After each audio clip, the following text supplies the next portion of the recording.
Every video collector will want to own the entire Great TV News Stories collection for their personal video library. Vietnam. In 20 years, it grew from a distant aggravation to a national nightmare. April 29, 1975, the final day of the Vietnam War. South Vietnam, our ally for decades, was disintegrating fast, its army in disarray, the Saigon government in chaos. Steamrolling toward the heart of South Vietnam, the communist offensive, in its path, a terrified exodus of South Vietnamese and almost 2,000 Americans trapped in Saigon. From Washington, the order came down, get them out now. In the final hours of the Vietnam War, America undertook a desperate and heroic mission under the most perilous conditions, a total U.S. evacuation, Operation Frequent Wind. This is the story of the fall of Saigon, of the final defeat of the capital city of South Vietnam, and of the life and death struggle to escape to America in the face of the enemy. Through it all, ABC News was there. Watch now the original ABC News broadcast of a great TV news story, the turbulent end of a tragic war, America's final hours in Vietnam.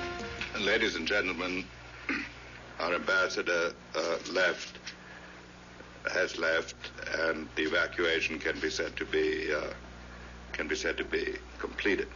Kissinger, exhausted and relieved it was finally over, left the press conference to get dressed for a black tie dinner at the White House for Jordan's King Hussein. Everybody was standing around in black tie, and I looked into Kissinger's office, and there he was pulling a tie out of this paper bag.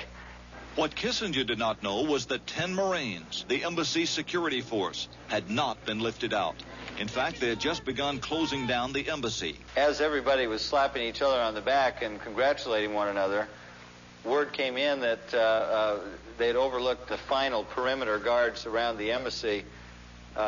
They neglected to remove them from the top of the embassy. Instantly, a helicopter was dispatched, and at 8:35 in the morning of April 30th, the forgotten Marines were picked up. The war was finally over. It was an ending perhaps best put by this cable the CIA sent to Washington just hours before. Wish to advise that this will be final message from Saigon Station. It has been a long and hard fight, and we have lost. Let us hope that we will not have another Vietnam experience and that we have learned our lesson. Saigon signing off. The American space program. For 25 years and 55 manned flights, it seemed as close to perfect as mankind can get. January 28, 1986.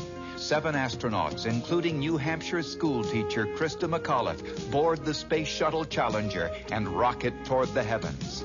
School children across America tune in to watch.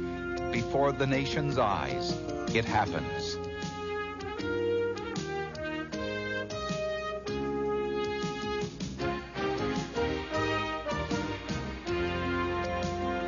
The crew is killed, the spacecraft destroyed. It was the worst disaster in the history of spaceflight.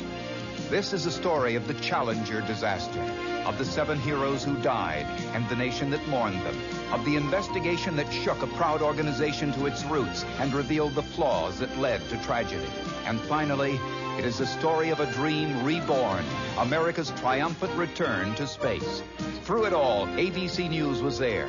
Watch now the original ABC News broadcasts of a great TV news story, from disaster to discovery, the Challenger explosion and the rebirth of America's space shuttle.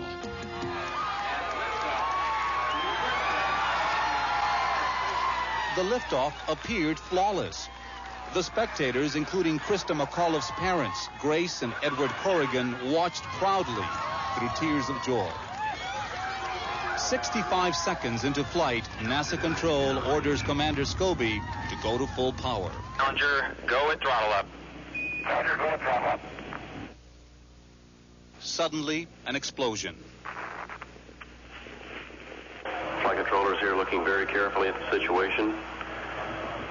Obviously a major malfunction. NASA loses all communication with Challenger, but the crowd still does not realize that something's gone wrong. Within seconds, Challenger disintegrates. We have a report from the flight dynamics officer that the vehicle has exploded. For the spectators and Krista McAuliffe's parents, joy turns to confusion, worry, and a realization of tragedy. The $1.2 billion spaceship, its 7 crew members, and their satellite payload disappear. The awesome power of nature, at once beautiful and terrifying, benevolent and cruel, constantly changing, destroying and renewing its contours, the planet Earth makes no allowance for man. But of all the planet's great exhibitions of might, none is more powerful and fearsome than a volcano. On May 18, 1980, in Washington State, a volcano erupted with the shattering strength of a hydrogen bomb, flattening forests like kindling and searing the life out of 100 square miles of timberland. The gigantic blast sent a cloud of black ash around the world and formed a lethal river of mud that smothered everything in its path. This is the story of the eruption of Mount St. Helens, of the Earth's terrible power and man's valiant attempts to adapt and learn from it, of the tragedy of its victims and the triumph of those who survived, and of a continuing threat still as frightening and unpredictable as ever before. Through it all, ABC News was there.